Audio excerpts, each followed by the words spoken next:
Hey, what's up? Andrew Kramer here for VideoCopilot.net, and today we're going to take a look at Maxon Cinema 4D, and we're going to be creating some 3D text. And wait a second, this seems a bit familiar. I don't know why. Okay, the truth is I was a little reluctant to tackle Cinema 4D. I'd used it before, and it was very awkward for me coming from a 3D Studio Max background, and the interface and the transforms, so everything was just backwards, and it just wasn't happening for me until I got a call from Maxon offering me a bunch of money to do Maxon Cinema 4D tutorials. And guess what? I love it now. It's fantastic. I don't have a problem. No, I'm kidding. The truth is I actually got into the keyboard shortcuts and was able to change it so that it's very similar to 3D Studio Max. And in fact, I feel like I can do anything.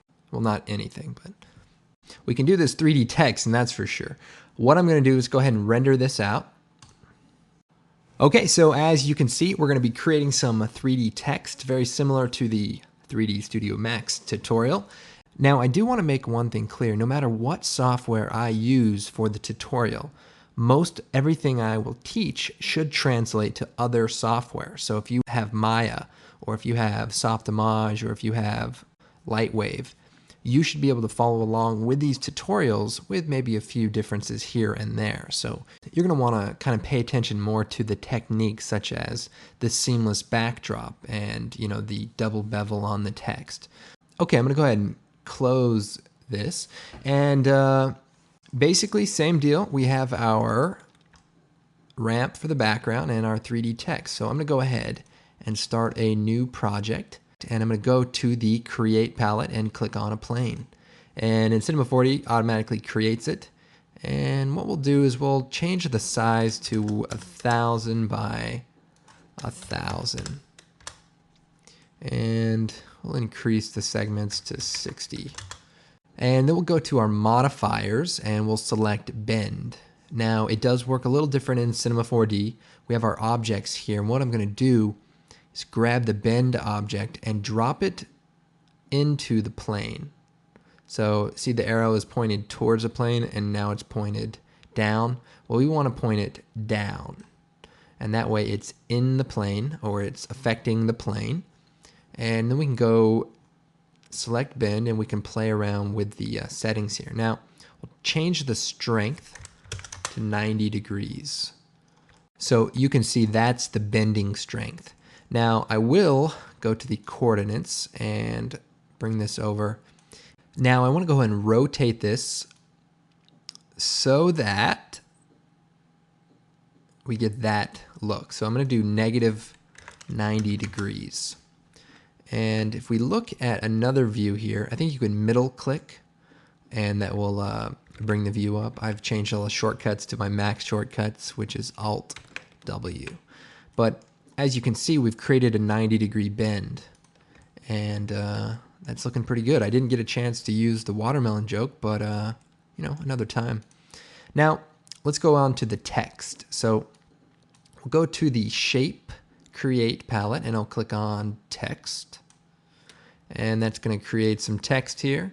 And we'll go ahead and take the Rotate tool, and we'll rotate it so that it's facing the camera. You can hold down Shift, and it'll snap every 5 degrees.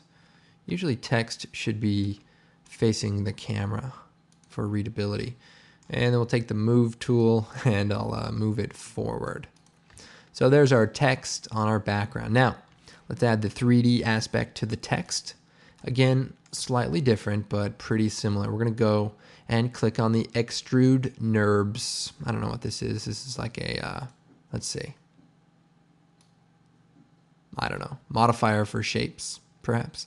And I'll click on the Extrude NURBS. Now it works a little different. What we're going to do is drop the text below the extrude, and then we'll get the text to extrude out. And then we select the Extrude NURBS modifier, and we'll go to the object setup, and we'll set it to 0, and we'll increase the movement so that it comes out forward. So you want this value to be 45 and this one to be 0 and 0. So there we have some cool 3D text, and then we can go to the cap option and change the end cap to fillet cap. And look at that. Nice, cool 3D text. And then we're going to duplicate this or copy paste it. We'll select the extrude NURBS modifier and choose edit, copy, and edit paste. And now there's two, and we can just move one of them back a little. And then we can change the start cap to fillet cap and the end to none. And then we can increase the radius, or actually the end to cap. See, I don't know what I'm doing here. And so as you can see, we've created that text, and we can, change the radius as needed. But it looks pretty good. Let's go back to the side view here. And then if we right click, you can choose rectangle selection and select objects, and then take the move tool, and we'll just move it down. Let's see, our plane is the white one, so we'll just move it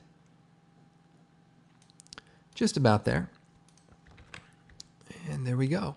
And then I'm going to go ahead and just scale our plane up. So we'll just increase the width and the height of the plane so that when we move our camera in, we don't see it. No, actually, I'll just move it over to fill in the space. So here's our text, and we'll do a quick preview, and it's looking not too great. But let's go ahead and add some materials. So to do that, we'll just double click in the blank area, or just File, New Material. And we can edit it here, but I actually like to double click it, because in 3D Max it's kind of a floating palette, and that's the way I like it. So what we'll do is we'll add a reflection map. So we'll check that. And then if we click on this button, we can pick a material. So if you have a cloud or some sort of environment map, you can use that. With this HDR image, I'll choose Open. And this map is actually HDR, but it doesn't really matter. You can change the brightness, which is sort of the reflectivity. And then we have the mix amount for the HDR. So if we bring that down, we can sort of control that a little bit better. And the specular looks pretty good. That's sort of the, the highlight.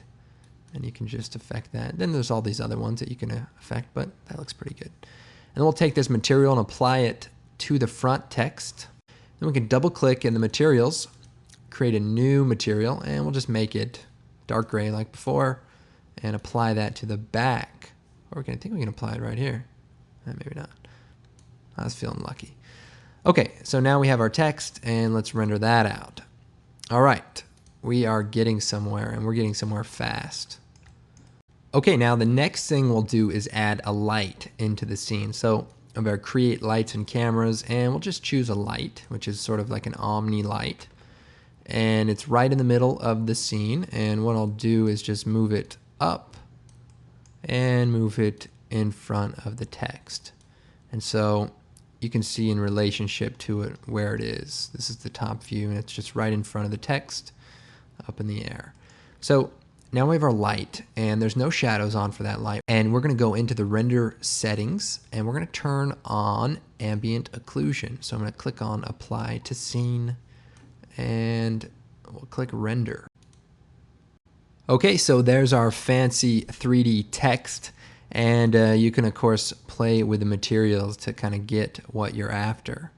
But anyway, I hope you guys found this tutorial useful. I gotta say, I don't mind Cinema 4D. Once I got past the quirks of the interface and the the controls, I felt right at home, with my other experience. So anyway, remember, use whatever 3D program you want, and have at it. Now, of course, in the future, I'll take you guys into After Effects and back into your 3D app, and we'll get some real tight integration going. But for now, I just wanted to introduce you to a little 3D. So anyway, my name's Andrew Kramer, and thanks for watching. And of course, go check out the blog. We keep that thing up to date pretty well. A lot of good, helpful tips there that don't always make it into the tutorials. And of course, check out our great products, because they will change your life. And I'm not kidding around. Anyway, we'll see you next time.